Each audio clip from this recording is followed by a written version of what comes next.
तीच घाण, तीच दुर्गंधी आणि तोच कचरा. तोच कचरा तिकडे तिकडे तोच कचरा.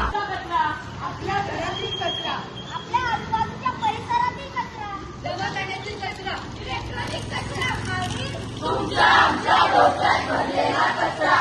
काय कचरा रे कचरा रे अरे केला कचरा. कचरा रे ते टाकल्यामुळे नदी प्रदूषित झालेली आहे. आता पाणी आपण ना पिण्यासाठी वापरू शकत ना शेतीसाठी. मग मी कचरा कुठे टाकणार? गड्डा गाडीत टाक. अरे गाडी आणि साधन वापरा. काय रे, काय झालं? अरे सोम नदीत कचरा टाकतोय. काय रे, तू असं का करतोय? अरे कचरा बाकी सगळं काय करणार? ठीक आहे, पण मी आता हा कचरा कुठे टाकू? ये बघ ना तिकडे घंटा गाडी आहे बघ, त्या टाकून ये. ठीक आहे.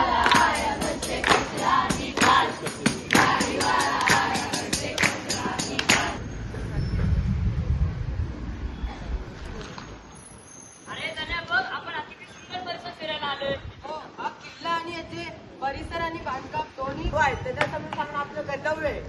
हे मित्र इकडे तुम्ही या कचरा इथे काय टाकलाय? कचरा कुठे खूप लांब होती म्हणून आम्ही कचरा इथे टाकला. हा किल्ला आपल्या पूर्वजांचा वारसा आहे. इथं कसं टाकतं म्हणजे आपल्या इतिहासाचा अपमान. पण एवढीच्या कचऱ्याने काय होणार आहे? एका व्यक्तीने टाकला, दुसऱ्यांनी टाकलं तर समजा. हा कचरा कचऱ्याच का? आणि त्याच मित्र तो आम्हाला एवढं चांगलं सांगतो. आता आम्ही असा कचरा कधीच करणार नाही आणि कोणाला पण करू देणार नाही.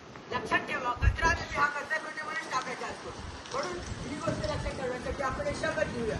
शपथ घेऊया. मी माझ्या देशातील सर्व किल्ले मी